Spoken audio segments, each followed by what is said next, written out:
Rezamos una oración. En el nombre del Padre, del Hijo y del Espíritu Santo. Amén. Dios te salve María, llena eres de gracia, el Señor es contigo, bendita tú eres entre todas las mujeres y bendito es el fruto de tu vientre Jesús. Santa María, Madre de Dios, ruega por nosotros pecadores, ahora y en la hora de nuestra muerte. Trono de la sabiduría, Ruega por nosotros. San José, Ruega por nosotros. Bueno, el profesor no necesita presentación de nuevo, No. así que le agradecemos una vez más la presencia. No, por favor, yo les agradezco a ustedes la oportunidad que me dan de expresar, no mis ideas, porque no son mías, alguna mía hay por ahí, sino lo que está pasando en este momento. Recién le comentaba a los amigos que The Guardian acaba de sacar en junio un artículo donde dice es necesaria una nueva querida revolución, que es reconocer que la que tienen está mal. Y está mal en virtud de muchas cosas que vamos a ver ahora. Bien, en primer lugar, he hecho algunas impresiones sobre bibliografía que ustedes pueden recabar.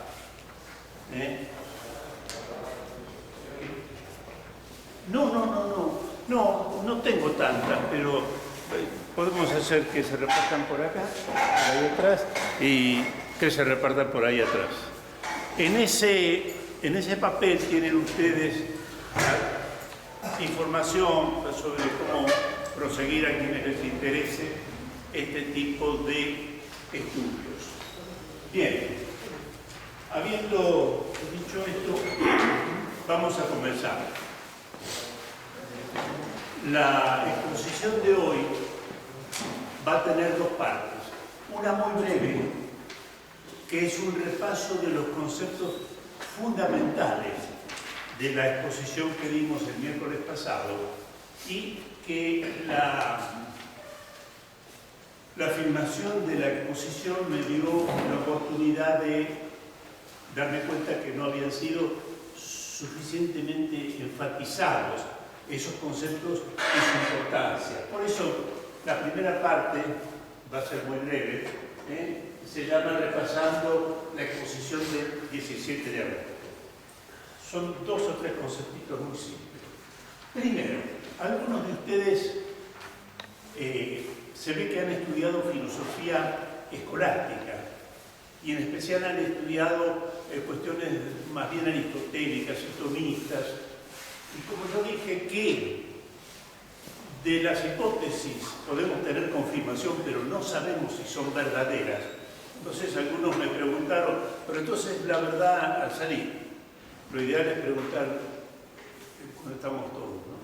Pero entonces la verdad no existe. Sí, la verdad existe. Es la adecuación entre el pensamiento y las cosas, pero eso no quiere decir que porque yo tenga la posibilidad de saber la verdad de algunas cosas, de todas las cosas voy a poder hacerlo. Nosotros estamos en el campo de la ciencia natural y por lo tanto lo que buscamos son las causas, razones u origen de los fenómenos naturales.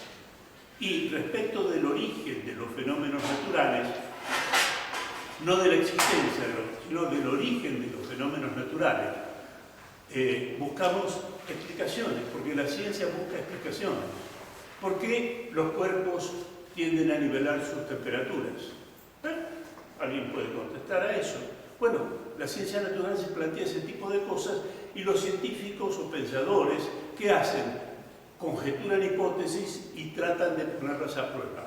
¿Cómo se pone a prueba las hipótesis? Ya después me voy a explayar mucho sobre esto en la próxima sesión, mediante hipótesis contrastadoras. ¿Qué son hipótesis contrastadoras? Hipótesis contrastadoras son el modo como yo tengo de intentar confirmar, deduciendo de la hipótesis que yo tengo algunas consecuencias y viendo si las consecuencias se dan. Si las consecuencias se dan, la hipótesis queda confirmada. Si no se dan, no queda confirmada. Supongamos, para seguir con el ejemplo del escorbuto, vamos a tomar un ejemplo mucho más fuerte. Supongamos que yo dijera, bueno, en los viajes cortos el escorbuto no se produce, en los viajes largos sí se produce. Por tanto, es la falta de ejercicio durante mucho tiempo. La pongo a prueba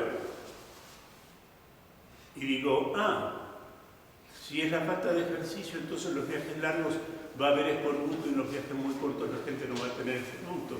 La tengo confirmada, sin embargo, no puedo decir que es verdad, porque después me voy a dar cuenta que es falsa. Y es falsa en virtud de esta fórmula que yo les dije que existe. Si P entonces Q y Q entonces P. Si, piénsenlo así, muy simplemente yo les puedo dar un ejemplo más grande. Supongamos que yo digo, si llueve se moja la calle, ¿correcto? La calle está mojada, luego llueve, no necesariamente, podría estar mojada porque doña Rosa salió con la manguera. Eso es lo que está diciendo esa fórmula.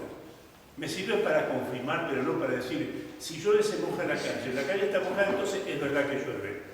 No va, por razones lógicas. Pero bueno.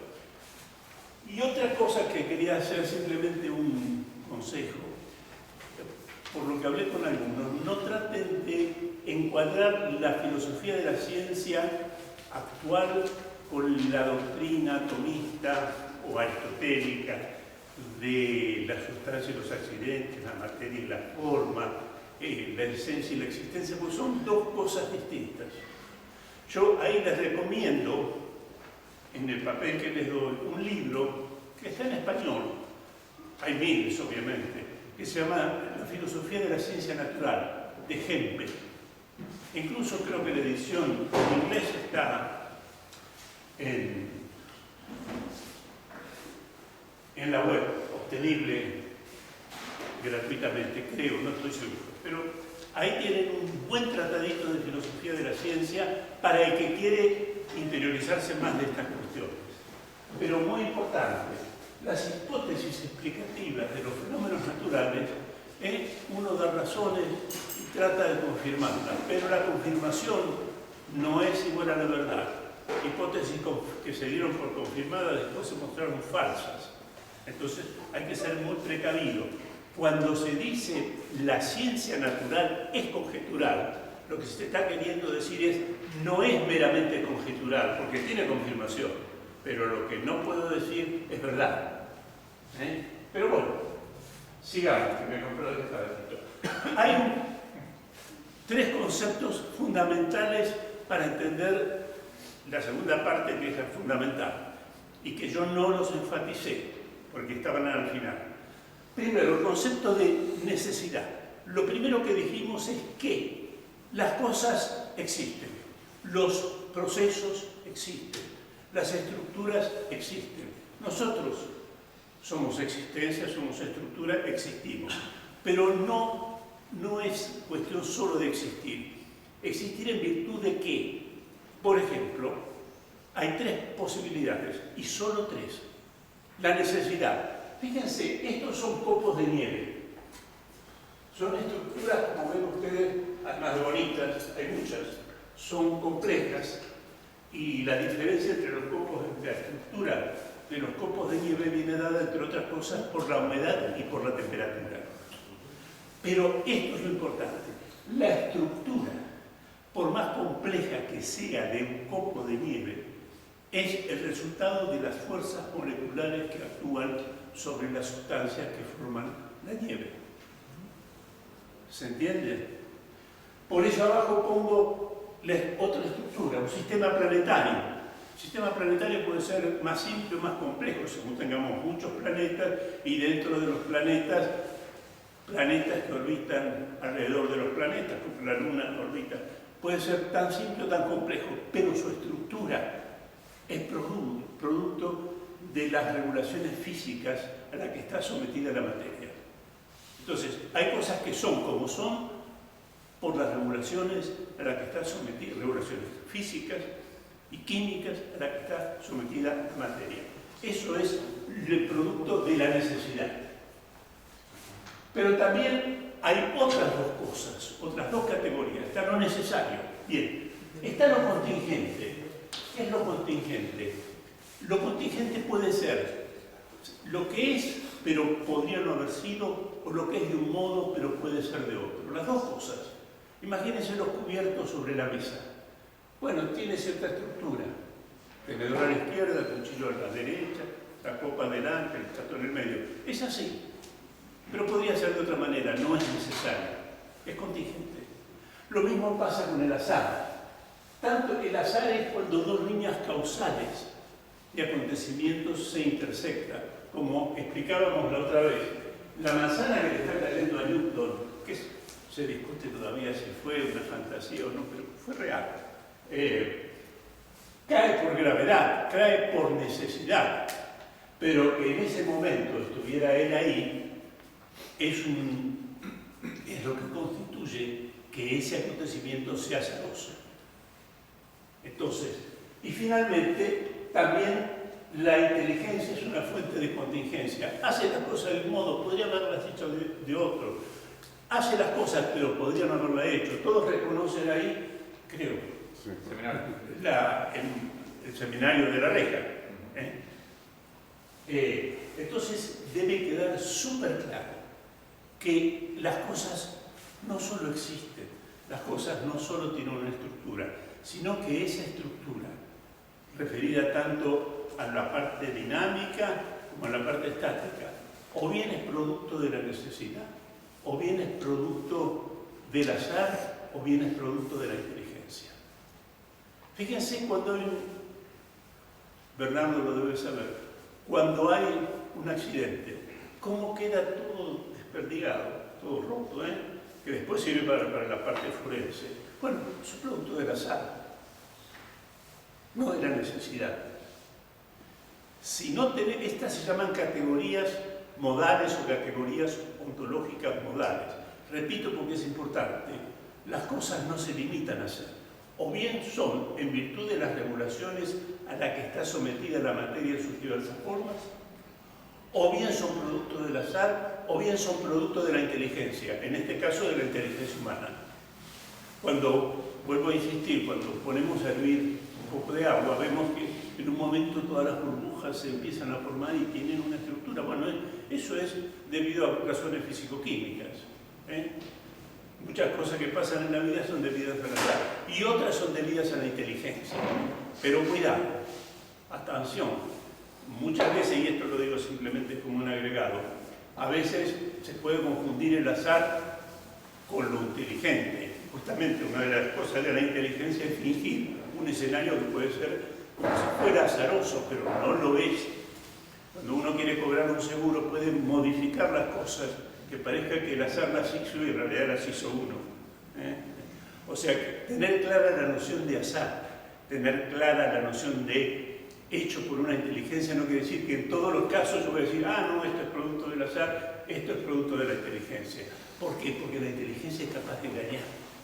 Y a veces el azar puede producir un cierto orden que uno diría, no, esto no es azar. Fíjense, a veces uno puede mirar el cielo y ver en una nube, por ejemplo, un conejo perfecto, y decir, eso no, esa forma de nube, no, es producto del azar. Lo que pasa es que ahí lo que entra en juego es la complejidad. Bueno, pero lo importante es saber que como categorías del ser o categorías ontológicas está la necesidad, está el azar y está la inteligencia. Eso lo dice Aristóteles y ahí sí. Tomás y Aquino también lo dice. Por lo tanto, y acá vamos nosotros, ahora se entiende. Fíjense, este es un trilobite. Digo, es muy importante los trilobites porque son de los primeros que aparecen en el Cámbrico y no tienen antecedentes. Aparecen como de la nada. Tenían visión perfecta, todo ese tipo de cosas. Y esto es un organismo humano. Entonces, lo que les planteo del diseño inteligente, que también el planteo del evolucionismo, es este. Sí, esto lo vemos, pero es producto de las leyes físicas y químicas. ¿Es producto del azar? ¿O es producto de un diseño inteligente? Ahí se ve claro. Nosotros hemos dicho que la teoría del diseño inteligente está confirmada. Y ahora viene el desafío que yo les dejé hacia mí. Bueno, ok, esto está clarísimo. Ahora, confirmame que fue diseñado. Se puede hacer de dos maneras. Mostrando que no es necesario y mostrando que tampoco es azaroso, por lo tanto no queda más que una posibilidad. pero no vamos a ser tan... ahora termino, ahora voy a poner, y ahora empieza la exposición. Perdón,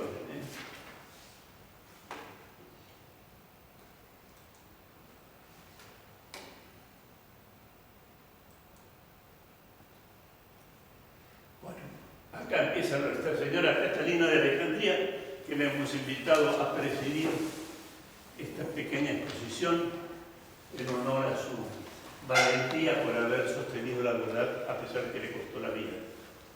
Eso es muy importante, no todos lo hacen. Bien, para que la recordemos siempre. Bien, ahora empieza. Alguien me escribió y le contesté y le mandé las cosas. Lo que quieran preguntarme, pregúntenmelo. La última reunión vamos a hacer muchas preguntas, pueden ustedes hacer. Bien, acá van a presenciar algo que les va a llamar la atención, porque muchos hubieran esperado que yo dijera, bueno, miren, qué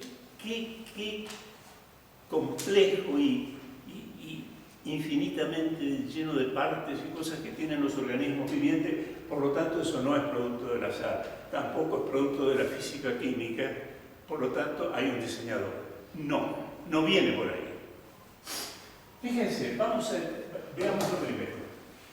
En el año 1948, un ingeniero de la Bells, llamado Claude Shannon, hizo la primera teoría de la información.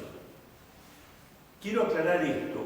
Nosotros usamos las palabras, pero las palabras tienen a veces muchos sentidos, a veces parecidos o significados, a veces parecidos y a veces diferentes. Si yo digo banco, la palabra es la misma, pero puede ser una entidad financiera o puede ser un lugar para sentarse. Entonces, la palabra información también tiene muchos sentidos. Y el sentido en el cual lo tomamos en esta exposición es lo que se llama la teoría de la información, que es lo primero que se estudia en la teoría de la información en informática. Yo digo, yo tengo la información de que hay autos en la calle porque escucho ruido. No estamos hablando de información en el sentido de algo que me procura conocimiento. Estamos hablando de la teoría de la información en el sentido de una teoría, no de la palabra información usada. ¿Qué es lo que descubrió Claude Shannon? Importantísimo. Primero, que para que haya información yo tengo que tener signos. Pueden ser banderas, pueden ser puntos y rayas, pueden ser ceros y uno. Pero necesito signos independientes, como las letras del alfabeto, de nuestro alfabeto, que se usan en otras lenguas también. Y esos signos tienen contingencia. ¿Por qué cuando se unen?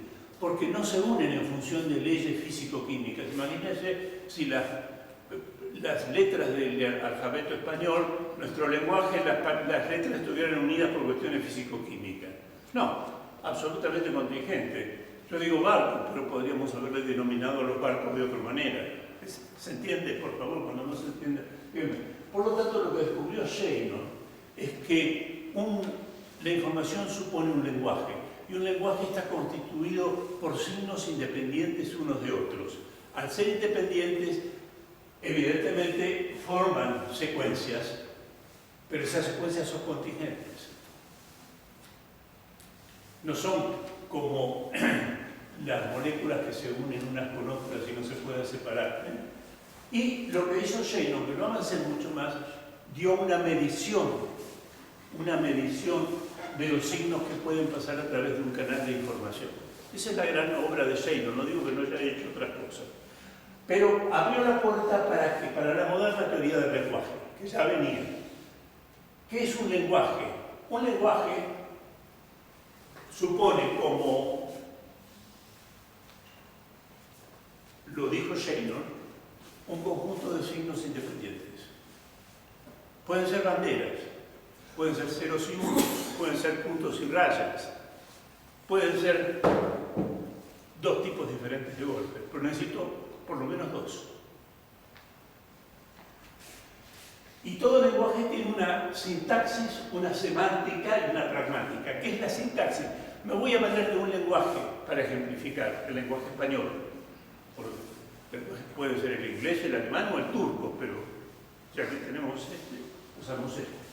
¿Qué es la sintaxis? La sintaxis es el componente. ¿Cuáles son las combinaciones de letras que están permitidas?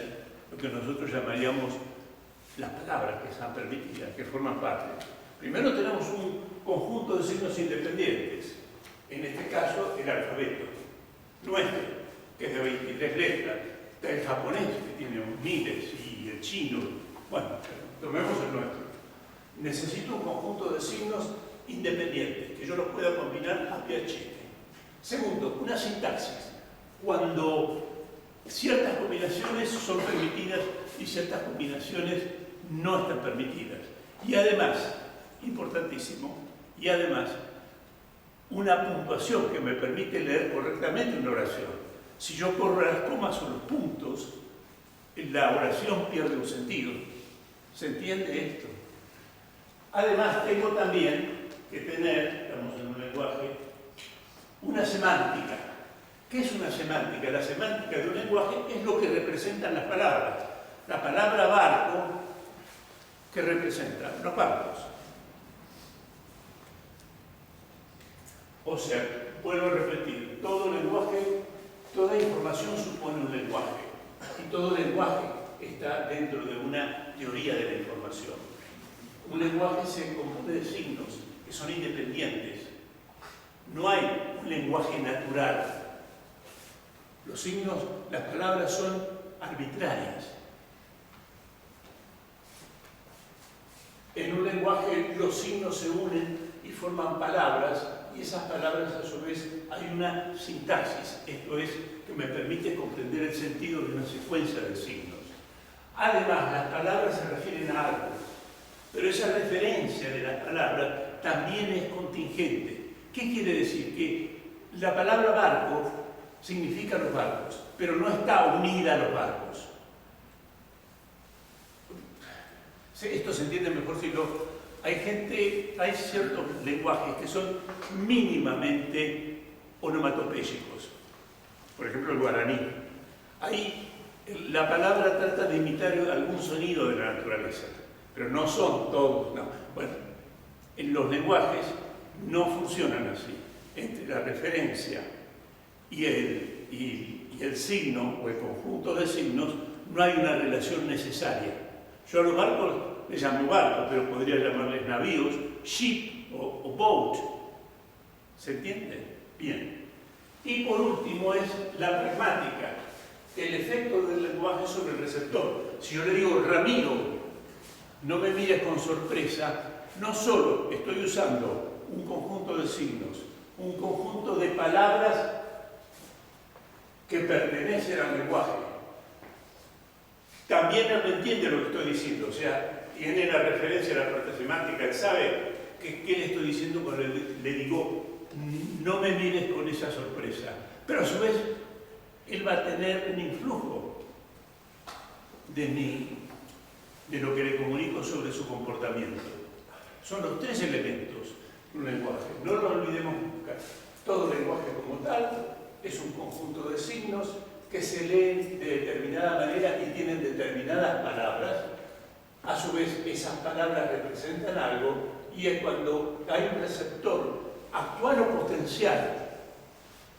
Uno puede estar hablando solo. Actual o potencial, ese mensaje causa un efecto sobre el receptor.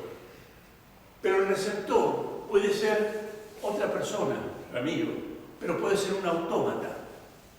Las PC que nosotros manejamos a diario son autómatas, reciben una información y se comportan de acuerdo a la información. ¿Correcto?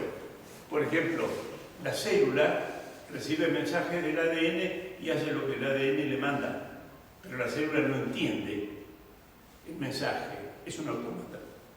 Bien, entendido esto, fíjense que es bastante, lo de Shannon es del 50, estos son la teoría del lenguaje, se pulió hacia los años 50 bien, ¿no? Con todas estas cosas. Y a partir de ahí, acá tengo el punto de la palabra. Fijémonos, la célula es la unidad de la vida. Esto lo hemos visto todo. Tiene un núcleo donde están los cromosomas, y dentro de los cromosomas está el famoso ADN. Tiene los ribosomas, donde se fabrican las proteínas. Tiene la mitocondria, que es la fuente de energía. Una membrana muy sofisticada, etc. Eso es la célula. Claro. Esta es la molécula de... A ver si me pasé uno. No, está bien, correcto. Acá tienen la molécula de ADN.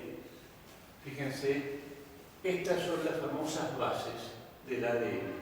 Adenina, timina, guanina y citosina, que están en esta cadena, acá, en el medio. Y si uno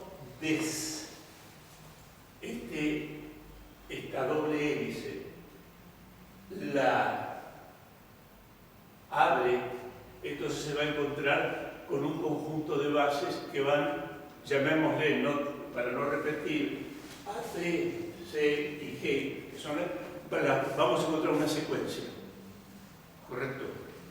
Bien, esa secuencia es codificante, es la que codifica las proteínas, las enzimas que el organismo necesita para su funcionamiento. O sea, más aún, y acá viene uno de los puntos clave de la exposición. Esta cadena, yo puedo sacar una base, o dos, o tres, y poner otras, y el resto queda igual. El resto queda igual. Funciona como el esclave. Ustedes tienen una palabra, sacan alguna ficha, pero el resto no se mueve. Y fíjense que es el principio de la ingeniería genética. El principio de la ingeniería genética es que yo puedo, adentro de esta molécula de ADN, meter un mensaje y el resto no se modifica. Sigue igual. Pero he metido un mensaje. Entonces, esta cadena es absolutamente contingente, funciona igual que los signos de un lenguaje. Tiene una sintaxis, una semántica y una pragmática. ¿Cuál es la sintaxis? La sintaxis son las combinaciones de estas bases. Tiene una semántica, representan algo, van a representar la estructura de las proteínas y enzimas.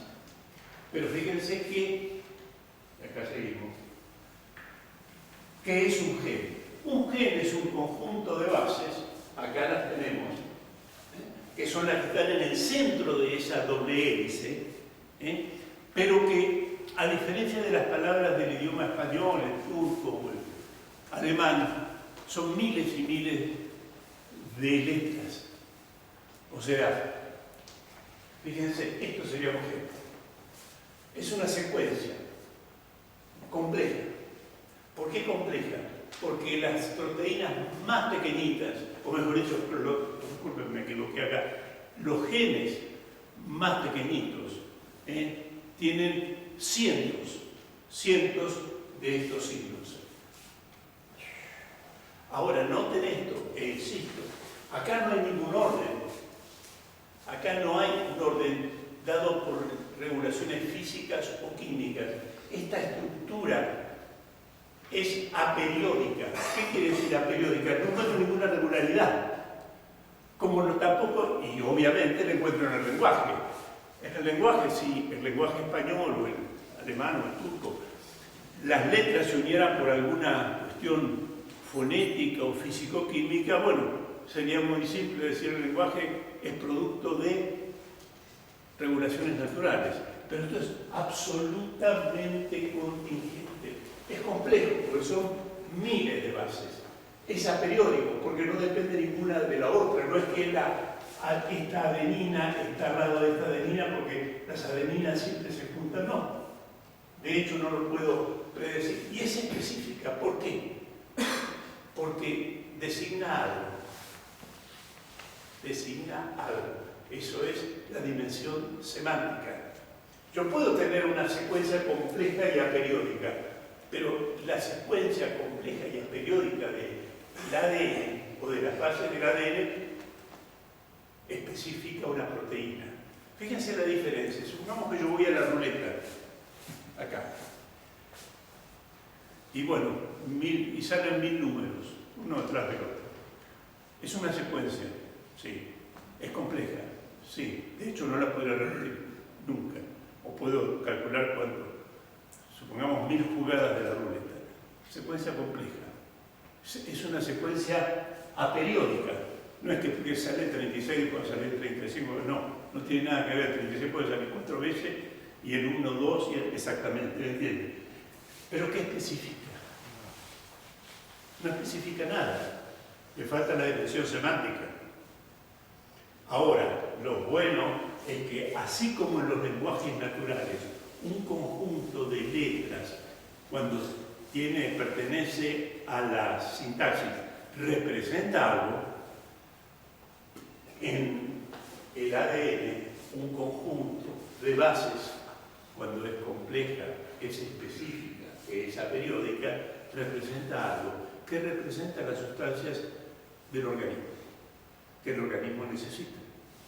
Cuando ustedes se ponen un caramelo en la boca, si me disculpan un ejemplo, yo no sé a qué se dedica cada uno de ustedes, supongo que habrá ingenieros, biólogos, no sé, por eso siempre me acuerdo que me decía un profesor muy querido, profesor mío del colegio, que siempre hay que suponer que la gente sabe poco de esto.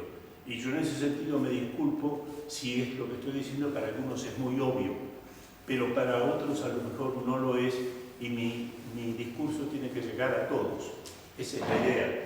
Entonces, yo tengo un gen que es una secuencia compleja, aperiódica y específica que representa una proteína. Las proteínas que el organismo necesita, que son estructurales y otras son enzimas, catalizadores biológicos.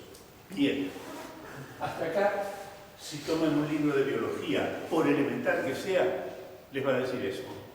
Lo que no les va a decir, pero porque no hace falta que se sepa, bueno, lo de la Shannon, lo que es un lenguaje, lo que es la independencia de los signos, la sintaxis, la semántica y la pragmática, pero se entiende rápidamente. Por eso cuando todos los biólogos, sin excepción, todos, dicen el ADN contiene un lenguaje. En eso creo que es lo único que coincidimos con los evolucionistas. El ADN contiene un lenguaje. ¿Qué lenguaje contiene el ADN?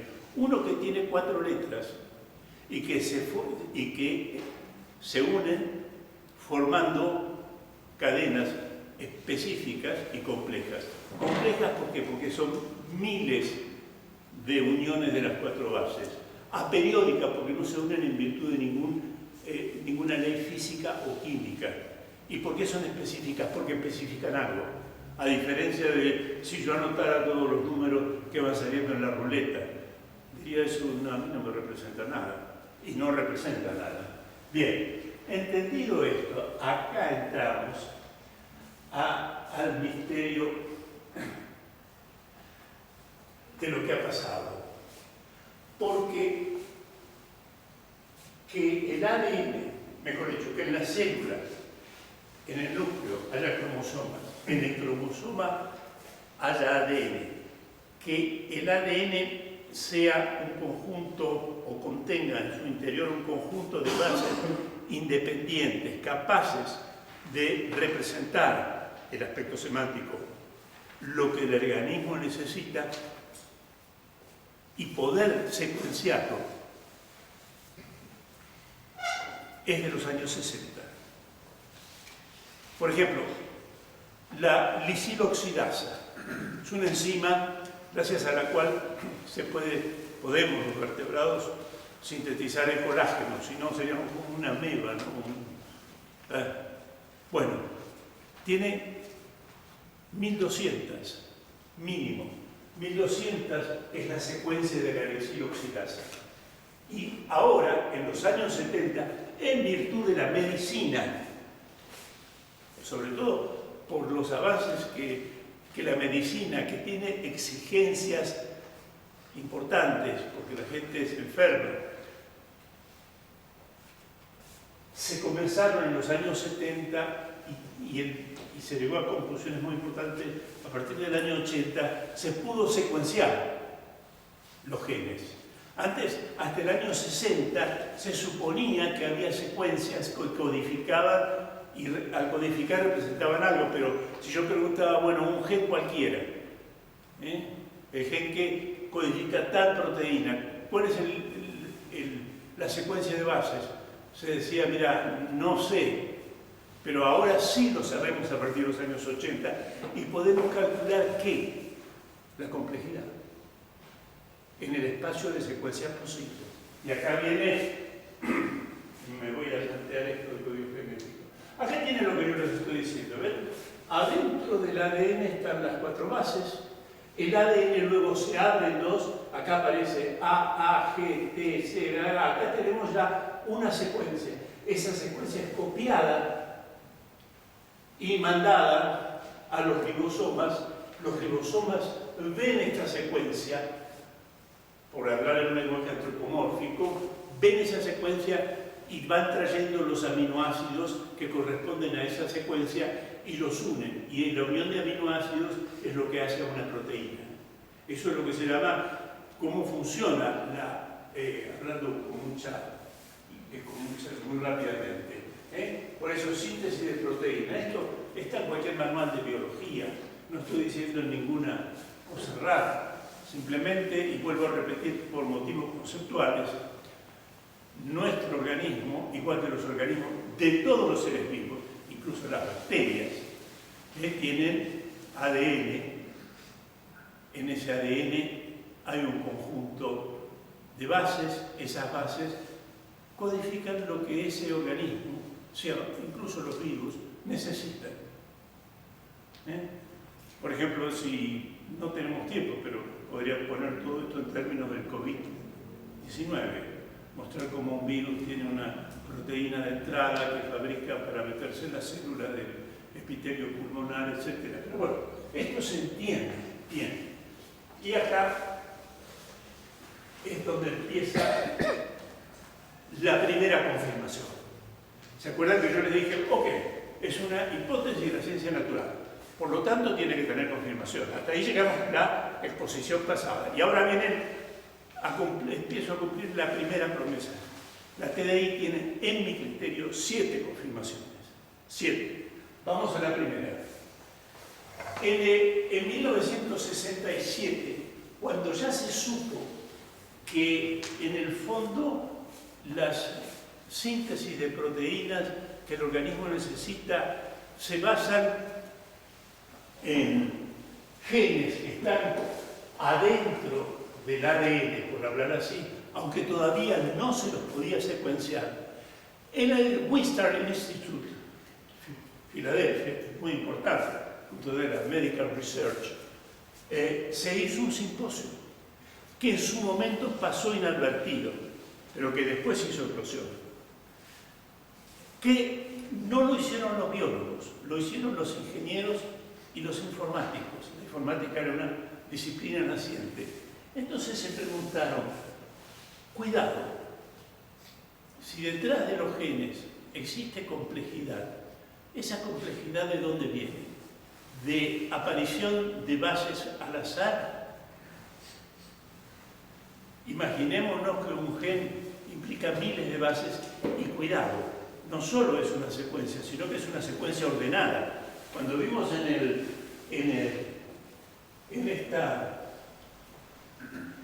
lo que es un gen, no solo es un conjunto de signos que especifican o codifican una proteína, sino que lo hacen en función no solo de las letras, de los símbolos, sino del orden.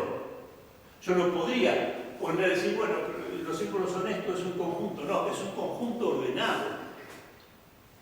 Cuando falta por una mutación, Cuando faltan o se alteran una o varias bases, se cambia todo el orden. Y ahí empiezan o aparecen, entre otras, las llamadas enfermedades genéticas, hereditarias o adquiridas. Cuando en un gen que codifica una determinada proteína, por las razones que sean, por la exposición a ciertas sustancias, por la exposición a la radiación, por casualidad o por herencia, se modifica el orden de esa secuencia, en general, salvo casos muy especiales, la secuencia ya no puede representar la proteína que el organismo necesita y viajar a las mitocondrias y decir, bueno, esta es la secuencia. Sí, las mitocondrias van a empalmar lo que leen, pero como ya lo que leen está modificado, van a proceder a acuñar una proteína ineficiente. Y ahí aparecen las enfermedades genéticas. Hay mucho más que decir sobre esto, pero se entiende bien. No solo estamos con secuencias complejas y específicas, sino son secuencias ordenadas. No son un conjunto que lo puedo poner a voluntad. No, son secuencias ordenadas. Y en el Vuestras Simposios se preguntaron, ese orden tan difícil de obtener, porque estamos hablando de miles de bases en una secuencia ordenada, si ahí aparecen mutaciones,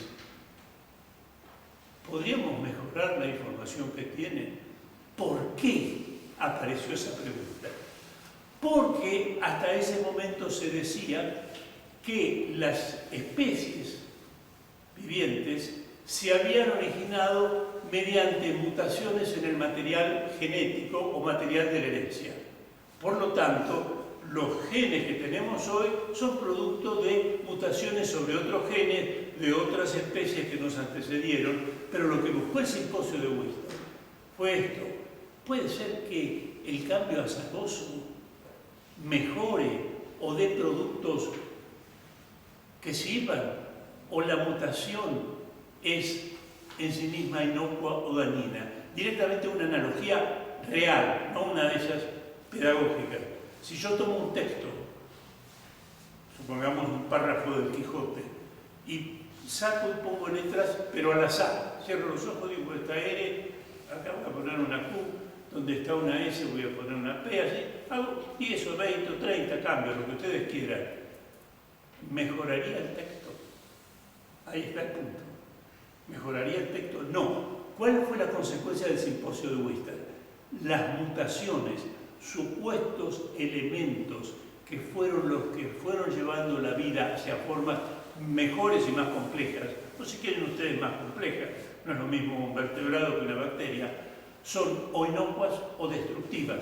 Hoy bien lo sabemos por la medicina. Los cambios genéticos no son favorables, son destructivos. Y menos aún son favorables para crear formas de vida espléndidas como el ser humano. Quedó ahí porque fue un simposio de ingenieros, pero hubo un conjunto de personas que le prestaron atención. ¿Por qué? Porque estos ingenieros estaban trabajando en el ámbito de la informática, que sean bases nitrogenadas, o sea, las bases del ADN, o que sean letras de un lenguaje común, no interesa. El problema es si los cambios azarosos en un lenguaje que tiene o quiere tener una semántica y que esa semántica tenga un beneficio para el receptor, esos cambios azarosos pueden mejorar y ser el producto, en el caso de un lenguaje natural, de un texto mejor, si volvemos al caso del Quijote. ¿Y qué dijeron? Dijeron, no, todo cambio azaroso destruye la información. Pero quedó ahí, quedó en un ámbito que poca gente le prestó atención. Pero esto explotó en el año 1998. Por eso yo les decía la otra vez con mucha fuerza, no es que la teoría del diseño inteligente es, bueno, los seres vivos son muy complejos, la complejidad supone cierta inteligencia, bueno, entonces Dios existe o hay un principio inteligente. No, esto nació cuando se vio que hay una parte informacional que se llama el lenguaje del ADN, número 1, que esa parte informacional puede cambiar, pero el cambio siempre va a ser negativo. Salvo que fuera un cambio guiado. Pero eso es lo que justamente el evolucionismo dice que no es. La vida es producto del azar. Y el azar no enriquece la información, la destruye o la deja tal cual. Y eso hoy lo sabemos bien por la medicina molecular, que en ese momento estaba en pañales. Es importante atender a los tiempos, porque en esa época se sabía que había gente, ya se había descubierto la doble hélice, Watson y Crick, ya se había confirmado lo que se llamó la hipótesis secuencia de Francis Crick, que el tipo, un genio, hipotetizaba que debía haber algo así como un conjunto de signos independientes, aperiódicas las secuencias, codificando algo, que eran los genes, y los genes a su vez representan las proteínas. Pero no se estaba seguro. Recién cuando en los años, les digo porque yo fui parte de eso, en los años 80 comenzó a verse la posibilidad de cierta cura para las enfermedades genéticas, es que se empezaron dentro del campo de la medicina a tratar de secuenciar dónde estaban los genes típicos de las personas o familias que comparten una misma enfermedad. Por caso, para la fibrosis quística, una enfermedad muy importante, sobre todo en raza caucásica, ¿no? Codifica, hay una proteína que codifica proteína de membrana, una secuencia larguísima. Entonces, bueno, esa secuencia, ¿cómo está formada? Y bueno, tratemos de ubicar el gen primero. Y se ubica el gen no por el proyecto Genoma Humano, se ubica el gen mirando el genoma de la gente que está afectada del mismo problema. Y ahí te vas acercando hasta que ves algo anómalo. Y decís, bueno, acá en el cromosoma 4, en la punta, está el problema. Y después secuencias el gen y decís, bueno, donde hay debería haber una timina y una adenina, hay una citosina y una guanina. Por eso esa secuencia ya no puede mandar la información correcta para la producción de la proteína CFTR. En este caso, para ejemplificar un poquito, ¿no? Por eso yo les dije, y quizá ustedes cuando comenzamos acá está metida la biología, la filosofía de la ciencia, la medicina y otras disciplinas, ¿no? En 1968, tomen nota de esto, Michael Polanyi, según como lo pronuncian, filósofo húngaro y científico húngaro, descubrió una cosa que ya era vox populi. Las secuencias de las bases que están contenidas dentro de la cadena del ADN no responden a regularidades físicas o químicas, de la misma manera que las secuencias de letras en un lenguaje no están dadas por la física o la química, son independientes. Esto es lo que hizo. Se descubrió también esto el simposio carácter destructivo y inocuo de las mutaciones.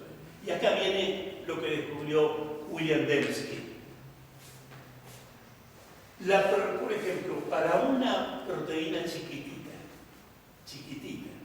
de 100 aminoácidos, por lo tanto de 400 y pico mínimo de bases, cada aminoácido viene codificado por 3 bases del ADN, la probabilidad de formarse azarosamente en el espacio de secuencias posibles es de 1 elevado al 10 a la 65.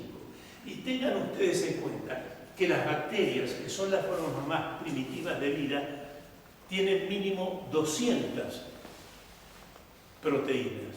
Entonces, el asunto es esto.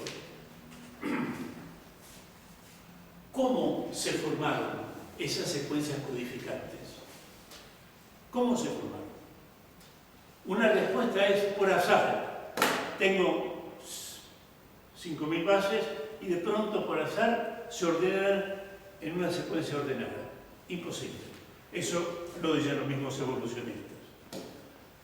Se les ocurre una respuesta. Azar más necesidad. La naturaleza llega. Pero fíjense ustedes, y esto sí es el montage, Tomen el cubo de Rubik, lo ubican, cierren los ojos y ármenlo. No lo van a poder hacer. Quizá el primer movimiento que hagan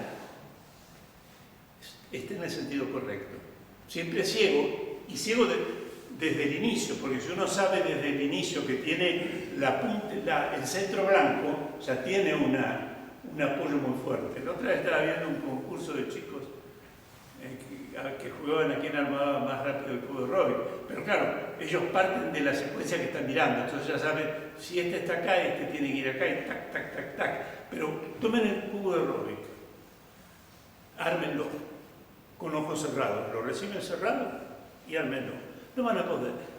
Quizá en un movimiento hagan en el sentido correcto, pero en el segundo o en el tercero van en el sentido incorrecto y no lo van a poder armar nunca. Eso es lo que vio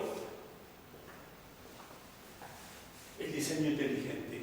La complejidad específica, cuando tiene cierta magnitud, y podría explicar qué magnitud es, pero no lo vamos a hacer ahora, es imposible que se forme azarosamente, porque lo que es construido después es destruido. Lo ven ustedes en el cubo, pero nosotros podemos definir la inteligencia, y no en función, para que esto quede bien, como una hipótesis de la ciencia natural y de la ciencia, y no como una cuestión religiosa. La inteligencia no la vamos a definir en función del principio espiritual que está infundido en los hombres. No. Nos movemos en el campo de la ciencia. ¿Qué es la inteligencia como modernamente la define la psicología? La capacidad de hacer cosas complejas. La inteligencia es la capacidad de hacer las cosas complejas. Por lo tanto, o como dirían los ingleses, therefore, y acá viene el final, señores, detrás de esa complejidad específica, por medio de la cual el organismo recibe lo que necesita, no puede ser producto del azar, no puede ser producto del azar y la necesidad, por lo tanto es producto de una inteligencia. ¿Por qué? Porque la psicología moderna, la psicología actual, Sternberg, por ejemplo, ¿cómo define la inteligencia? La capacidad de hacer cosas complejas. Michael Behe, profesor de la Universidad de Pensilvania, uno de los líderes de la TDI, lo pone en un ejemplo muy simple. Fíjense ustedes una trampa para cazar ratones. ¿Qué supone? Una base, un alambre, con un resorte.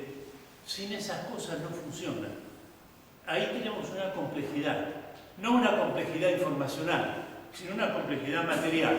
Bueno, la inteligencia es la capacidad de hacer esas cosas, como nuestras modernas computadoras. Entonces, enseguida, ¿qué diría un naturalista? Diría, bueno, pero ¿y esa inteligencia dónde está? Yo quiero verla, porque si no, no te lo voy a aceptar. No, y acá viene el argumento fuerte del diseño inteligente. Esto es obvio que es obra de una inteligencia.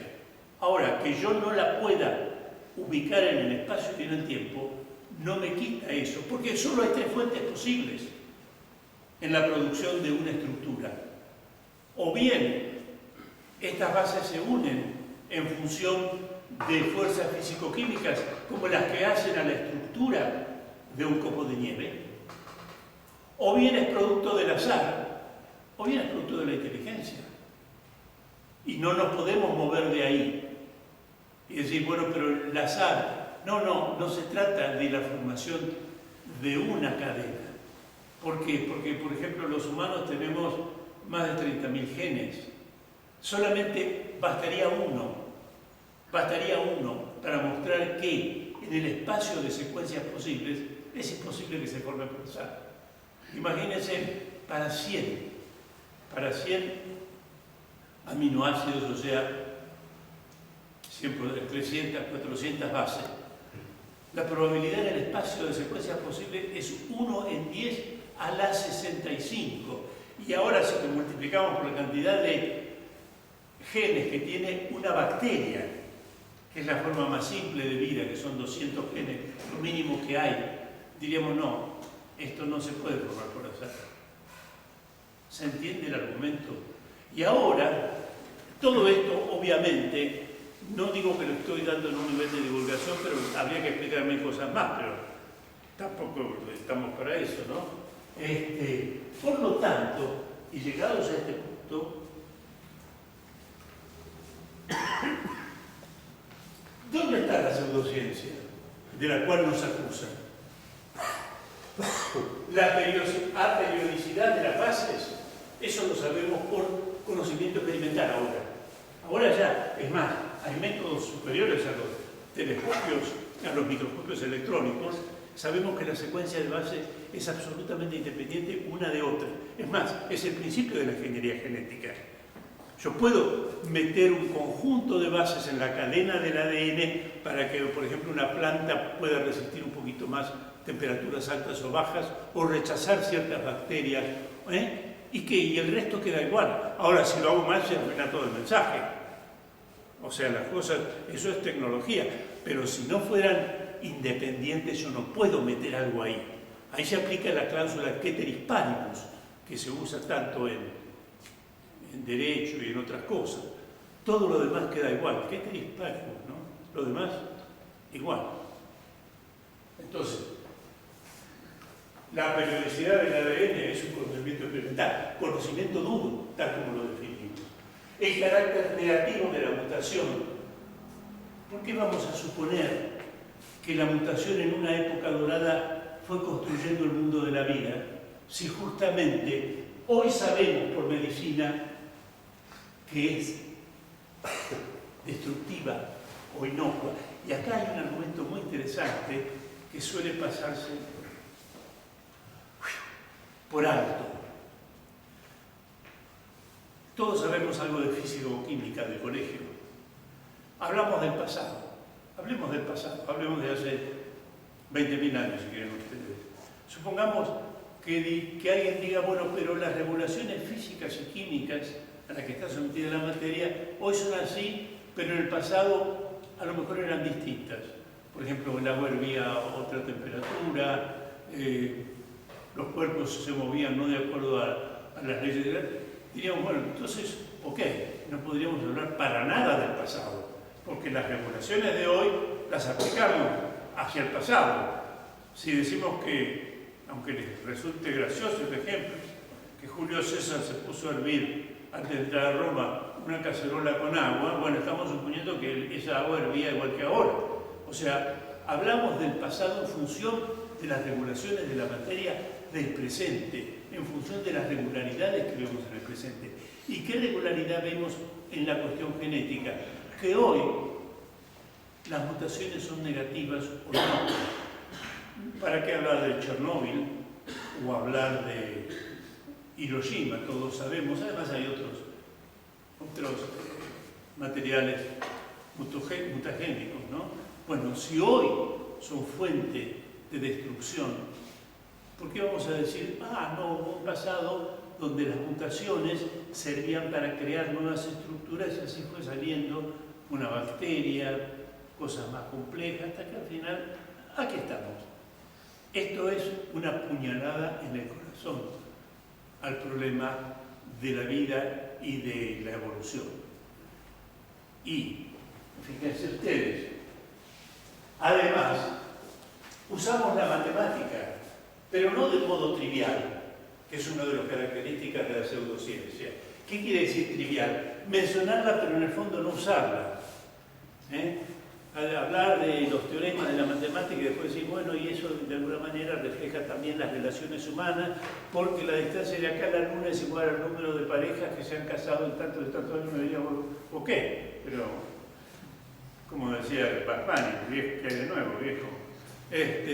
No, la matemática combinatoria es la que permite calcular la complejidad de una secuencia de bases o nucleótidos, como ustedes quieran llamarle, y sobre la base de esa complejidad saber qué probabilidad tiene de haber formádose azarosamente. Entonces usamos la matemática combinatoria de modo no trivial. Y también usamos la geología y la edad de la Tierra. porque el universo, y no hablemos del universo, la Tierra, según la geología, no tiene una existencia desde toda la eternidad que uno diga, bueno, el azar es muy difícil que lo haga, pero como hubo un tiempo infinito, porque la Tierra existió desde siempre. No, sabemos que la Tierra, según la geología, y estamos usando hipótesis auxiliares de la ciencia actual, sabemos que la Tierra tiene aproximadamente 4.000 millones de años, entonces podemos calcular, porque además, hoy lo sabemos por experiencia fuerte, o sea, conocimiento duro, que hay un ritmo de mutaciones. Hay un ritmo de mutaciones y se puede medir. Y con ese ritmo yo puedo decir, bueno, alcanzan los 500 millones de años donde aparecen los primeros invertebrados complejos, como el trilobite, que marqué al comienzo, fue a propósito, para haberse formado una estructura tan compleja. ¿Y por qué esa estructura es compleja? Porque esas estructuras reflejan una estructura informática que es la que produce las proteínas que produce estas estructuras, lo cual no quiere decir que todo el organismo sea producto de la información, pero gran parte sí lo es. Entonces, señores, sí, obviamente, si usamos conocimiento experimental, lo de la mutación lo usamos por la medicina, usamos la matemática y usamos la edad de la Tierra para mostrar que no se pudo haber llegado en 500 millones de años a esa complejidad, es claro que hubo una inteligencia. Este es el... ¿Cuál es la causa bellis? En latín quiere decir la causa de la guerra. ¿Cuál es la causa bellis por el cual a la gente que defiende el diseño inteligente le tiran los perros? Le tiran los perros, ¿qué significa? La otra vez hubo un programa, hay varios, pero hubo uno especial, me lo señaló Elena. En Estados Unidos, en Inglaterra, un biólogo, un ingeniero, un médico no les interesa, llega a mostrarse parcialmente partidario del diseño inteligente, o sea, que una inteligencia, se le acabó la carrera académica, se le acabó. Obviamente nunca van a ser tan tontos de decir, porque vos sostenés el diseño inteligente, yo te voy a echar. No, te van a decir, bueno, sí, está bien, pero es terrible, ¿eh? Pero ¿cuál es la causa de la guerra? La causa de la guerra es esta. Si el diseño inteligente dijera esto, estas cosas raras, que el mundo es una tortuga llevada por elefantes y que la vida se originó de un huevo de esa tortuga, dirían, pero perfecto, que digan lo que quieran, está bárbaro, esto, no nos importa. Pero, ¿qué pasa con esto? Estos son los 100 primeros primos en bytes, en ceros y unos. Esto es lo que es la información. Y la primera confirmación, para ir redondeando, la primera confirmación que tiene la TDI tiene 7. Digo esto, y es importante en la película, porque muchos por ahí tratan de refutar una de las 7, pero tiene la piel dura el diseño inteligente, tiene 7 confirmaciones. Esta se debe a William Dembski, quien, basado en los resultados del simposio de Worcester, número 1, basado en el descubrimiento, ya casi obvio, de Michael Polanyi de que las bases no se unen en función de regulaciones físicas o químicas, sino que son absolutamente independientes, tan independientes que yo las puedo sacar con una pincita y poner otra. Lo que sí se arruina ahí es el mensaje.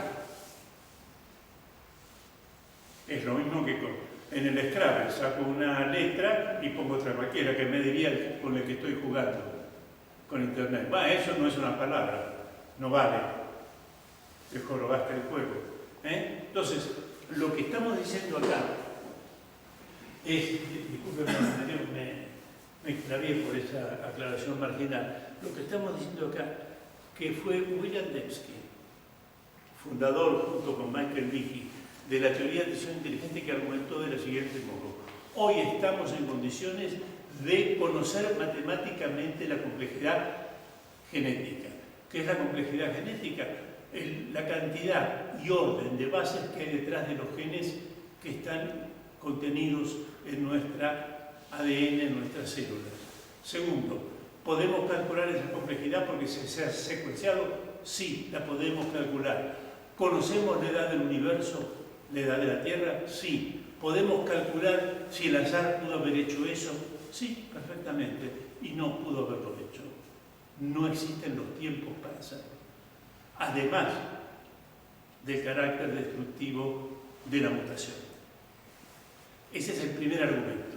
Sí. Bien, pero nos iba a decir cuál es la causa de que ellos les repugna esta teoría. Gracias. Y la causa es esta, que estamos combatiendo, o mejor dicho, argumentando a favor del diseño inteligente con los mismos armas que da la ciencia experimental.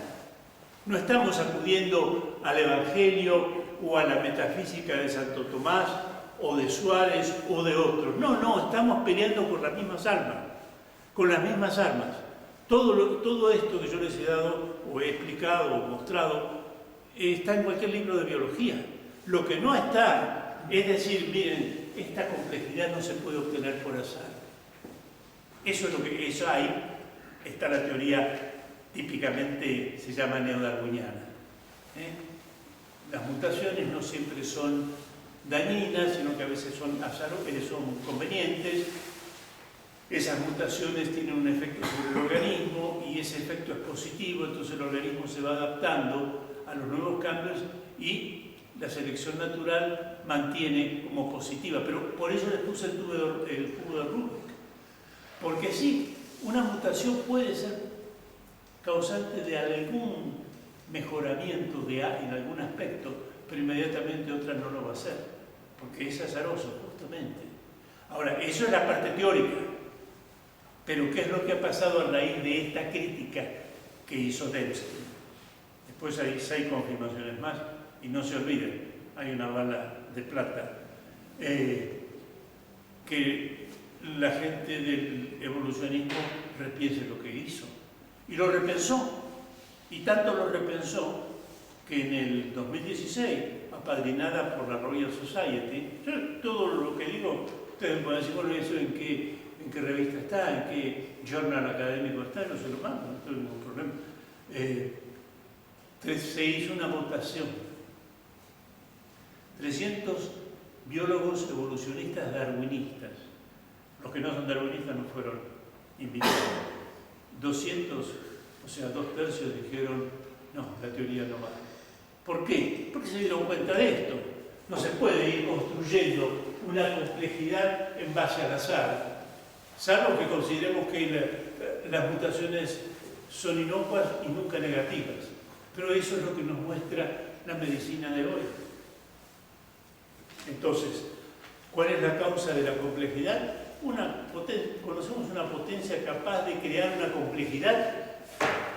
complejidad específica y una complejidad que viene dada por algo aperiódico. Porque la complejidad de un sistema solar o la complejidad de un copo de nieve que yo usé, eso sí, esa complejidad es atribuible a la necesidad. Pero la otra complejidad, cuando las partes de lo complejo son independientes unas de otras, o bien lo formó el azar, o bien lo formó la inteligencia. Y justamente en la matemática combinatoria, habría mucho que hablar de esto, creo que fue un curso de 3 años, ¿no? Uno muestra que el azar no lo pudo hacer. Therefore, ¿conocemos una potencia que lo hizo? Sí, la inteligencia. Y un naturalista diría, bueno, pero mostrámela. Yo no te la puedo mostrar, pero que hay una inteligencia, hay, porque los efectos te llevan a las causas. Ahí sí, estamos nuevamente en el terreno de una filosofía más clásica, donde yo veo complejidad específica, no cualquier complejidad. No cualquier complejidad. Si yo veo en una piedra disculpa, me olvidé de apagarlo. Veo 2 o 3 signos, diría, bueno, estos son signos, son complejos, pero ¿proceden de una inteligencia? No necesariamente. Pero cuando la complejidad se eleva a niveles estratosféricos, está calculado por la física. No hay posibilidad de que algo se forme azarosamente. Y eso está calculado, no lo he traído aquí, el número de bytes pero no está calculado por los teóricos del diseño inteligente. Fue calculado por los físicos hace 30 años.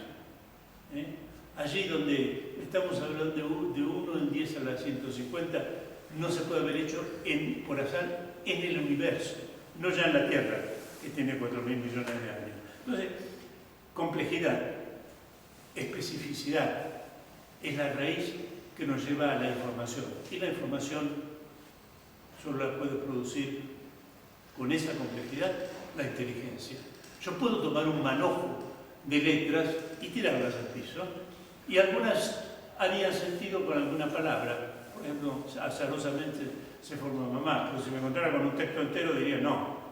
Acá no es que Don Cervantes tiró las letras y apareció el Quijote. Bueno, y fíjense que ustedes que el genoma humano o el genoma de cualquier otro organismo es más complejo que el Quijote, matemáticamente hablando.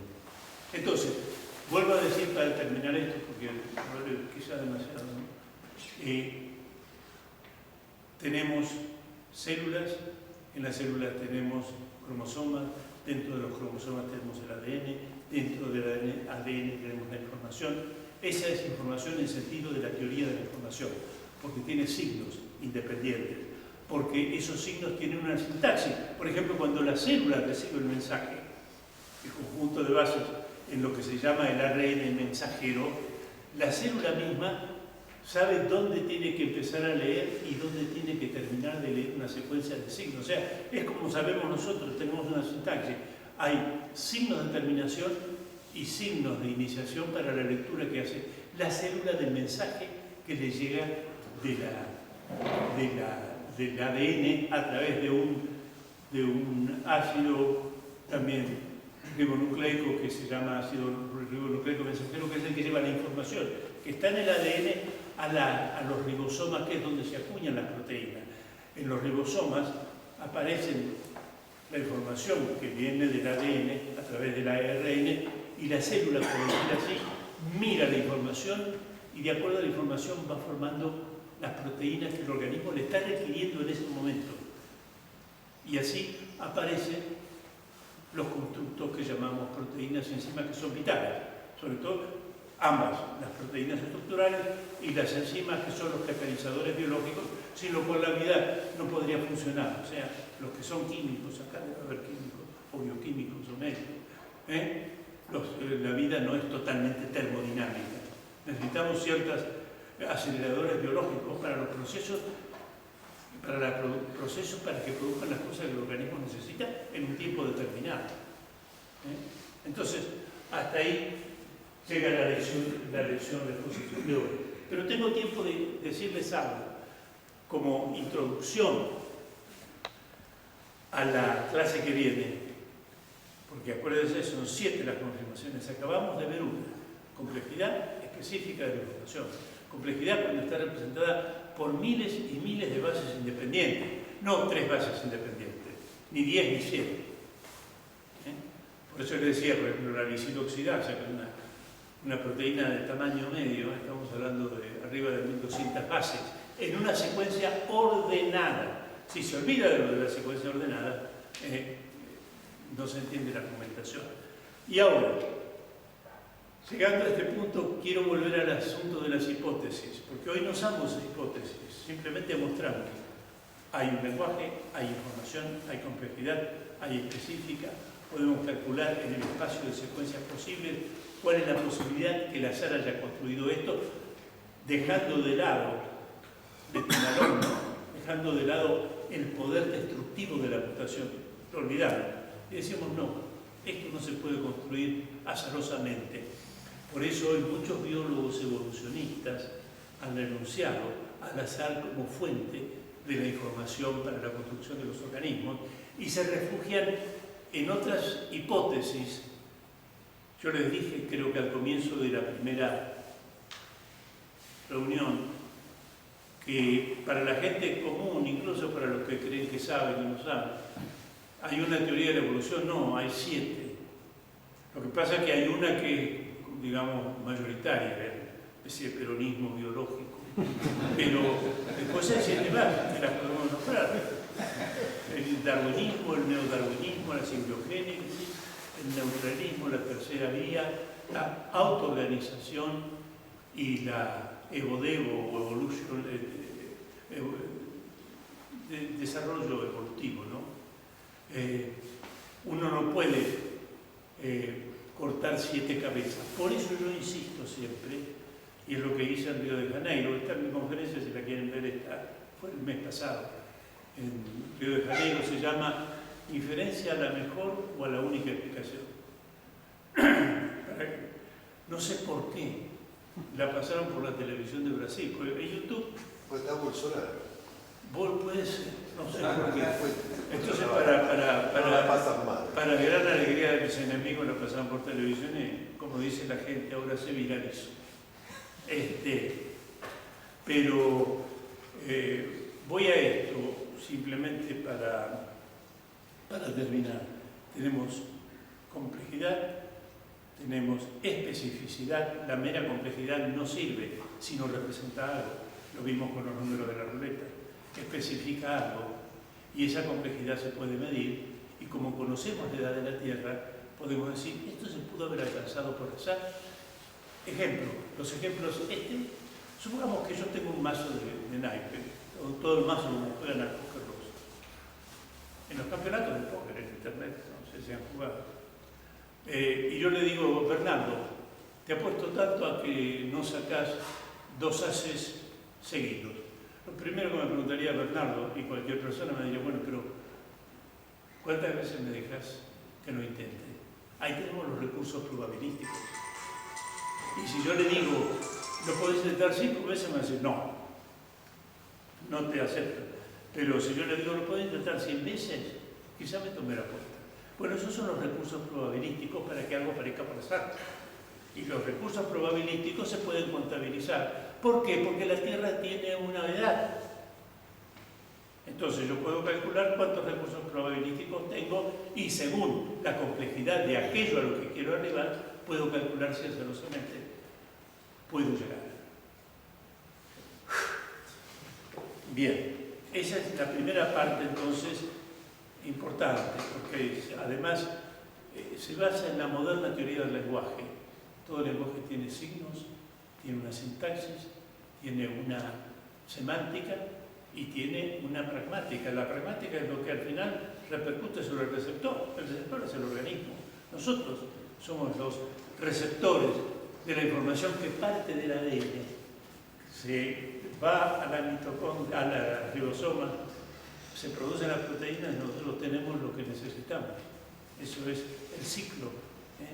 Pero el origen de la información. Por eso, yo comparto lo que dice un amigo, el profesor Bernd Olaf Küppers, con el cual estudié en Alemania, un muy buen profesor. Él decía, el origen del problema de la vida y de los vivientes es el problema del origen de la información. Porque los vivientes son, no totalmente, pero en gran parte son información.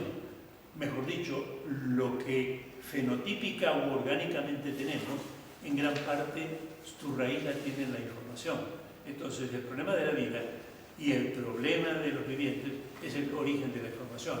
Y cuando ese origen sabemos que no es, esa información no brota de la necesidad, sabemos que no puede brotar del azar porque los recursos probabilísticos no alcanzan, hay una tercera potencia capaz de producir complejidad que tiene un sentido. Sí, la inteligencia. ¿Y dónde está? No lo sé, pero ese punto de llegada es correcto. Pasa lo mismo, y eso es lo que estoy escribiendo ahora, con la teoría general de la relatividad de 1916. Ustedes saben que Einstein era ateo, naturalista. Y cuando publicó en 1916 la teoría general de la relatividad, 2 personas, sobre todo Georges Lemaitre, un sacerdote jesuita de la Universidad de Lovaina, Bélgica, que era un experto matemático, le hizo ver a Einstein que su teoría implicaba, aunque Einstein no se había dado cuenta, que había un principio del universo, que después alguien quiso caricaturizar con la expresión Big Bang y ahí quedó la expresión Big Bang, que fue Hoyle. Y Einstein no lo quiso reconocer. Es más, se burló de lo que había hecho Georges Lemaitre. Pero otro tipo muy importante que fue Hubble, el que lleva el nombre del telescopio, que anda dando vueltas en los cielos, bueno, también vio lo mismo, vio la regularidad del alejamiento continuo de las galaxias respecto de un centro. Eso es lo que hizo Hubble. Pero ya Lemaitre lo había predicho teóricamente. Y al final Einstein tuvo que agachar la cabeza de reconocer, después de mucho tiempo, que tenían razón. Y ahí apareció la hipótesis de una explosión inicial. Y ahora yo pregunto a un naturalista, bueno, ¿esa explosión inicial la podemos ver? No. ¿Podemos hacer experimentos y repetirla a ver cómo se formaron los elementos químicos? Diría, no, tampoco. Ah, bueno, les digo, esto es lo que pasa con lo mismo. La idea es empírica y es concreta. Y acá también, la idea es empírica y concreta. Sabemos lo que es la inteligencia, vemos los efectos de esa inteligencia en la complejidad de la información que hay en los vivientes. Lo demás es, como digo yo, y esa es mi opinión, queda reservado a una meditación filosófica, pero y esto es importante, y lo digo en este ámbito, aunque después de este ámbito se agranda porque esto se pone en YouTube, es un paso importante, un punto de apoyo importante para la fe. Fíjense que en la religión católica, y tomo como ejemplo a San Anselmo de Canterbury para los ingleses, de Aosta para los italianos, él escribió en el siglo XII el famoso Proslogium, un tratado donde dice, es importante que el incipiente con S, o sea, el que no sabe, no el incipiente con C, que es el que comienza. Dice, el incipiente dice en su corazón, Deus non est, Dios no existe. Y por eso, dice él en el prólogo del Proslogium, yo tengo que dar un argumento racional, no religioso, racional, para que, convencido de que Dios existe, acceda a la fe católica, que son cosas diferentes. Y no les voy a explicar a ustedes que de esto saben mucho más que yo. Una cosa es la existencia de Dios o de un principio, pero otra cosa es la fe religiosa, que hay un cielo y un infierno, que Dios es uno en la religión católica, que Dios es uno y trino, que hubo un paraíso, que hubo una Adán y Eva, que hay un monoteísmo. Esas son cosas que pertenecen al ámbito de la fe. La teoría del diseño inteligente no está diciendo nada de eso. Está diciendo algo mucho más simple. Señores, en los seres vivos hay las huellas de una inteligencia y lo podemos mostrar como lo estamos mostrando acá. ¿Ese principio inteligente es Dios? No. Cuidado, no quiere decir que gente del diseño inteligente no haya gente que se va de boca y dice lo que la teoría no dice. Dice, sí, es obvio, Dios. No, eso será obvio para él. Así como los darwinistas y los evolucionistas también se van de boca. Hablan de la evolución y dicen, bueno, por lo tanto, queda bien demostrado que Dios no existe, que eso de que Dios creó el mundo y existe una inteligencia, todo, aunque existiera la evolución que no existe, ahí se está yendo de boca. Bueno, el diseño inteligente también hay gente que se va de boca y termina confundiendo. Y los enemigos del diseño inteligente, ¿qué hacen? Toman esa palabra, ven, que en el fondo están diciendo lo mismo que dicen los creacionistas, que dicen los pastores evangélicos. Miren las criaturas del mundo, ¿quién no las ve? En ellas no ve la obra de Dios. Pero nosotros, yo no critico eso, tengo mis opiniones respecto de cada cosa, pero nosotros no estamos diciendo eso. Estamos haciendo una analítica de la información que portan los vivientes y mostrando, usando la triple categorización de modales del ser, necesidad, azar e inteligencia, que eso solo puede ser producto de una inteligencia. Stop. Stop. Después hay 6 confirmaciones más y de la bala de plata. Pero si me permiten eso, lo voy a dejar para la clase que viene. Si quieren hacer alguna pregunta ahora, háganla, pero si no, sigo con algo que yo quería explicar. Sí, señor. Una pregunta fruto de la ignorancia biológica. Este diseño inteligente, después te pido un chisme, pero esto es una pregunta. ¿Este diseño inteligente se observa en la especie o Claro. se puede observar en el individuo? No, es que las especies es una abstracción mental. Se observa en cada uno de nosotros si hacemos un análisis de la información que portan cada una de las células. Lo que pasa es que damos por obvio que todos tenemos células, que en todas las células hay ADN y que en el ADN hay esa complejidad. ¿Pero es un diseño que se repite o que es individual? Ah, no, hay cosas que se repiten y cosas que no. Y acá entramos en el otro tema de confirmación, que es lo que se llama fenómenos de convergencia. Un diseño inteligente, pero ya no hablo a nivel genético, sino a nivel fenotípico, pasa lo siguiente. Supongamos que yo soy un diseñador inteligente, ¿ok? Voy a diseñar un avión. ¿Tengo que diseñar todo? No. Los motores ya están diseñados y sirven para muchas cosas, pero a su vez tengo que diseñar algo específico, por ejemplo el ala y el perfil de ala. Entonces, es común ver en el mundo de la vida que hay, a pesar de la diferencia de los vivientes, hay cosas que comparten y cosas en que difieren.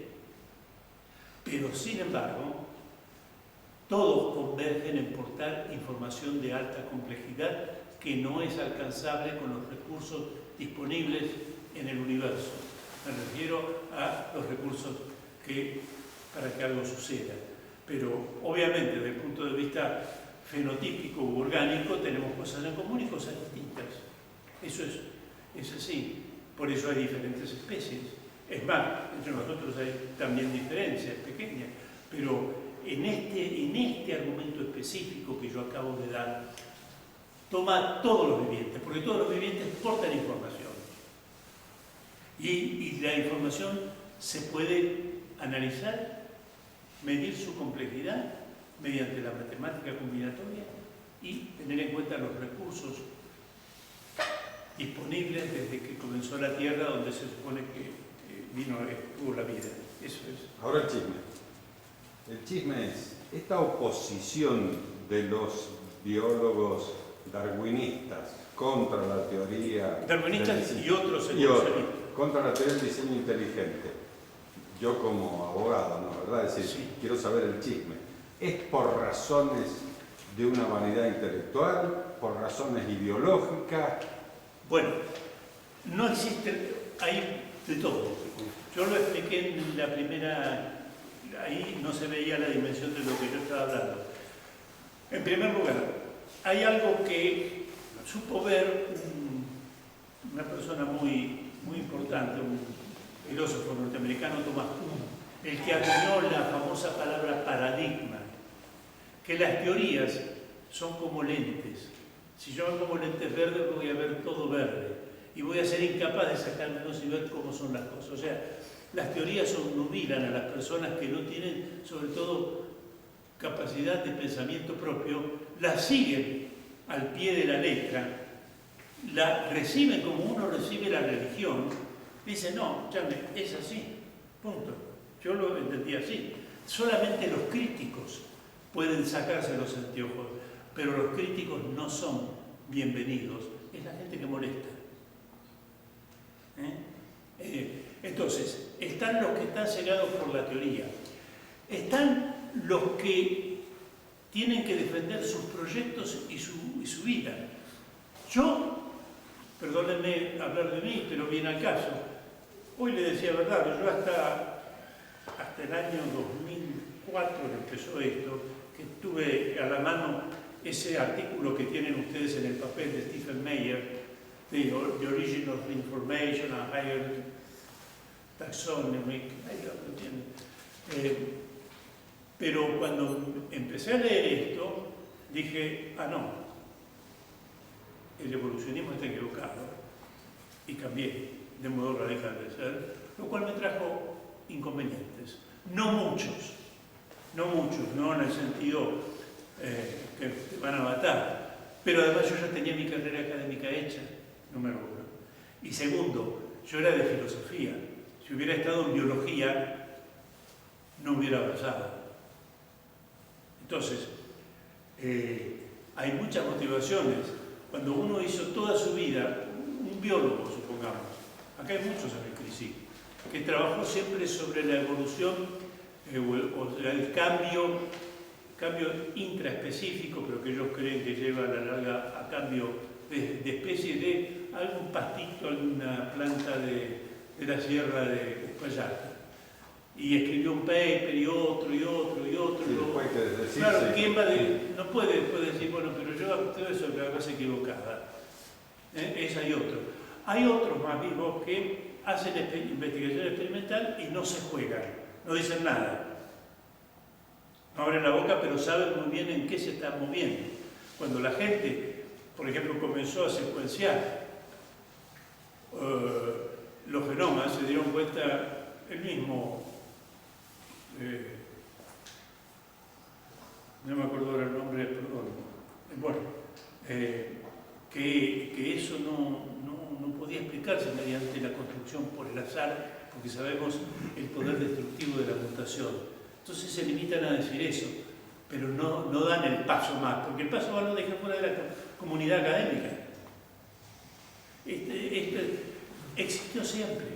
Por ejemplo, en Europa había dos físicas, no era la aristotélica, estaba abandonada, era la cartesiana y la newtoniana. Los newtonianos no tenían cabida en Francia. Cuando Newton quiso publicar sus Principia en el Journal de Savant, que era ya el journal de la ciencia francesa, como los Proceedings de la Royal Society lo eran en Inglaterra, no se los quería publicar. O sea, ahí estaba la física de Descartes. Es más, le dijeron que si los quería publicar, tenía que aclarar el concepto metafísico de gravedad. Explíquenos, don Isaac, cómo dos cuerpos que no se tocan se pueden influir unos a otros, cuando nosotros sabemos que toda influencia es por contacto, porque el mundo de Descartes era el mundo lleno de partículas, el mundo de Newton aceptaba el vacío. Entonces, cómo dos cosas se pueden influir físicamente, y de hecho tardó mucho en imponerse la física de Newton por esos motivos. O sea, siempre están esas cosas y muchas más, pero cuidado, nosotros tenemos solamente 25 años de existencia. Si tomamos el año 96 como el primer año donde aparece el libro que no hemos visto todavía, de Michael Behe, y nos combaten a muerte, porque claro, esto deja descolocado a la comunidad académica. Ahora, a la vez no hay razones ideológicas también, por arriba, pero desde político-ideológico. Desde ya hay gente que no está dispuesto a aceptar ni hablar, a dialogar. La mayoría de los naturalistas importantes, como Carl Sagan, te dicen, no, lo de Dios es bueno, es lo que dicen muchos, ¿no? Es un invento de la mente humana que siempre ha necesitado pensar que detrás de la muerte va a tener algo rescatable, y bueno, se inventó un cielo y también se inventó un infierno para los tipos judíos, y bueno, es toda una fantasía. Eso es, digamos, el ateísmo militante que está presente en la comunidad académica. Hay muchos que no toman partido, pero en Estados Unidos la circunstancia es especialmente grave. ¿Por qué? Porque los norteamericanos tienen grandes movimientos evangélicos. Lo mismo pasa en Brasil y lo pasa en América Latina. Y tan poderosos son en América Latina, sobre todo en Centroamérica y en Brasil, que han desplazado al catolicismo. Estoy hablando no desde el punto de vista ideológico. Entonces hay de todo: intereses académicos, ceguera, incapacidad de pensar personalmente, no poder volver atrás, y todo ese tipo de cosas se mezclan, ¿no? Están en esos intereses, pero hay de todo tipo de jugadas, Sí. Es como lo que nos está pasando a nivel nacional con respecto a este juicio, que no doy mi opinión, pero se ve de todo, decir cualquier cosa, total. No, en el ámbito Decirla nuestro, muchas veces. claro. Entonces, ¿cuál es si yendo al fondo de tu pregunta, cuál es el modo de evitar que la gente se conozca esto. Porque cualquiera que conoce esto dice, empieza a dudar. No digo que enseguida diga, no, sí hay un principio inteligente. No, cualquiera que tenga formación académica mínima, al ver esto que yo expuse hoy, diría, che, esto no es diferente. Entonces, ¿qué hay que hacer para que la gente no acceda a esto? No para que esté en contra, para que no acceda. Decir, mira, como me dijeron a mí, creo que se los traje el primer día. Mira, es una cuestión de una doctrina de los fundamentalistas norteamericanos, ¿viste? Esos que leen la Biblia y que dicen el Señor dijo tal cosa y tal. Y que hay muchos que se llaman The Young Earth, es el movimiento, ¿no? La Tierra Joven, que el mundo fue creado hace 5.000 millones de años, que algunos, bueno, todo ese tipo de cosas. Pero el asunto es este, impedir que la gente tome contacto con lo que yo estoy exponiendo. Entonces, ¿qué es lo que te dicen? No, dicen inteligente gente, ¿viste? Que piensa que Dios existe. Entonces, basado en la complejidad de los vivientes, dicen que los creó Dios, que es lo que más o menos se dijo siempre, pero ellos utilizan ahora una terminología que te puede embrujar, como recursos probabilísticos, información. Entonces vos decís, no, eso a mí no me interesa, como dije yo. A mí eso no me interesaba. Pero después, cuando te das cuenta, pero yo les pido, por favor, que le den una ojeada a eso de Stephen Meyer, que salió publicado en la Smithsoniana. La Smithsoniana es la Sociedad Biológica de Washington, que es la Sociedad Biológica de los Estados Unidos. Tanto es así, que a pesar que fue a review, y el review de 3, blind review, o sea, ustedes saben que todo artículo académico, o research report, o book report, o research article, se manda a 3 o a 2 referees. Ciego. Ciego, ¿qué quiere decir? No aparece el nombre del autor. Entonces, uno da el juicio. Tuvo 3 reviews positivos, salió publicado en la Smithsoniana. ¿Qué pasó después? Al secretario de la Smithsoniana lo echaron. ¿Por qué? Porque si ustedes leen el artículo, mírenlo por favor, concluye en lo mismo que concluimos nosotros, con una cantidad de detalles y especificaciones que yo hoy no puedo dar, pero que sería un curso de muchos años, terminada. Esta es la inferencia de la mejor explicación, decía Stephen Meyer. Mi amigo, Stephen Meyer dice, ¿el azar? No. ¿La necesidad? Nadie la acepta. ¿Cuál es la inferencia de la mejor explicación? La inteligencia. Ahí están las 3 categorías modales de las que hemos hablado trabajando. Y claro, una vez que salió publicado, y ahí fue el escándalo. ¿Cómo? Este tipo nos está diciendo que estamos trabajando sobre fantasías. Y ahí la guerra estalló fuerte. Mira, yo he perdido amigos con esta cuestión. Relaciones importantes, las perdí. Que me dijeron, che, Juan, lo van a ver en el YouTube de Río de Janeiro. Juan, ¿te volviste loco? Tal cual. Porque uno trabaja en filosofía de la ciencia sobre la base de que los fenómenos tienen un origen natural. Entonces, si hablamos de la estructura del copo de nieve, la estructura de un sistema solar, todo, ok. Pero cuando topás con la complejidad específica y contingente y la podés calcular matemáticamente y calcular los recursos probabilísticos del universo, ahí decís, espera un poquito, esto no es, como diría por ahí, disculpe, esto no es cosa de los curas ni de las señoras que van a la iglesia a rezar, esto es ciencia pura.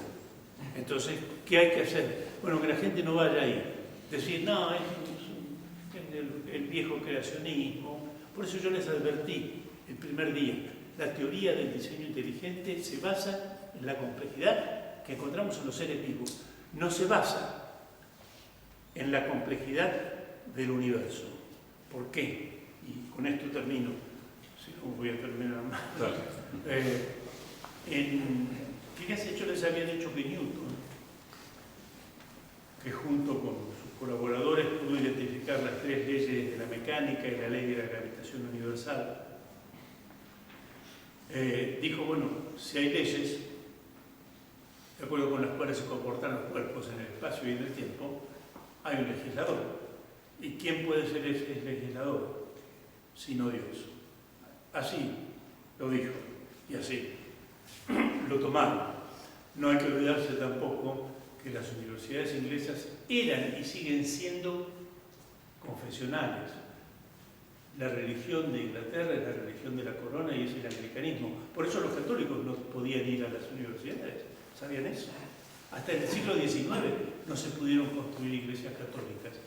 Y en 1850 recién se permitió algunas iglesias católicas construir en Londres y otras ciudades, pero tenían que tener la puerta por el costado. La puerta no podía dar a la calle. Bueno, pero volviendo a Newton, dijo esto: si hay orden, hay un ordenador. Y ese ordenador, ¿quién puede ser sino el Ser Supremo que es Dios?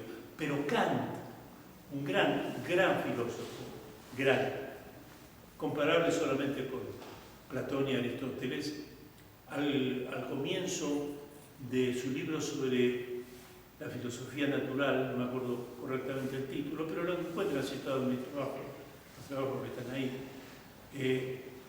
dijo algo muy grave, Kant, muy grave, y que acabó con esa idea de Newton que se había transmitido a toda Europa.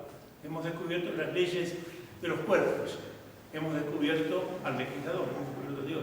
Pero Kant dice esto, y lo van a encontrar en el artículo que publiqué en Aporía, la revista de la Universidad Católica de Chile. Está ahí, lo pueden encontrar libre en Internet. El que no van a encontrar libre en Internet es el que escribí sobre la evolución y la religión católica, artículo fuerte. Pero ese, si me lo piden, yo se los mando. Kant dijo esto, y Kant todavía no era idealista, dijo, cuidado, dijo Kant, no vaya a ser que las propiedades a las que está sometida, o las regulaciones a las que está sometida la materia y la energía, broten de la naturaleza misma de la materia. Y en ese caso, la figura del legislador se cae. Ese es el problema de los argumentos a favor de la existencia de Dios o de un principio basados en las leyes físicas. ¿Lo ven? Tanto es así que después que lo que dijo Kant se acabó. Se acabó. ¿Se acuerdan aquel famoso problema de Laplace? Laplace era no solo un newtoniano, sino que mejoró la teoría de Newton matemáticamente y ordenó algunas irregularidades que Newton no pudo solucionar. Y cuando escribió el Tratado de Mecánica Celeste, Napoleón le preguntó, se encontró con él, era el sabio, y le dijo, pero ¿por qué no menciona a Dios en su tratado, como lo hace Newton? Y dijo Laplace, Señor, yo no tuve necesidad de esa hipótesis. Ahí ya estaba el naturalismo en pleno en el siglo XIX. Había un rincón que se había escapado del naturalismo, que era el rincón de la vida, hasta que apareció Darwin. Y ahí les he puesto un texto de Darwin en inglés, para que no lo olviden nunca. ¿Por qué? Porque en general, para ocultar los terribles errores de Darwin, se cuentan cosas que son falsas. Por ejemplo, se cuenta que según Darwin, el hombre no viene de los monos, viene de un organismo, de un espécimen que era antepasado común a nosotros y a los monos. No, y en ese texto que yo les he dado, dice exactamente eso. Nosotros, espléndidos, venimos de los monos del viejo mundo. Ahora, ¿cómo un mono se convierte en hombre? Yo ya lo sé, y lo escribí en un artículo. Hay que ir a ver el planeta de los simios. Bueno, una cosa, before stopping, nos tenemos que reunir una tercera vez. ¿Cuándo puede ser? El padre Gote es el que tiene en principio la voz cantante.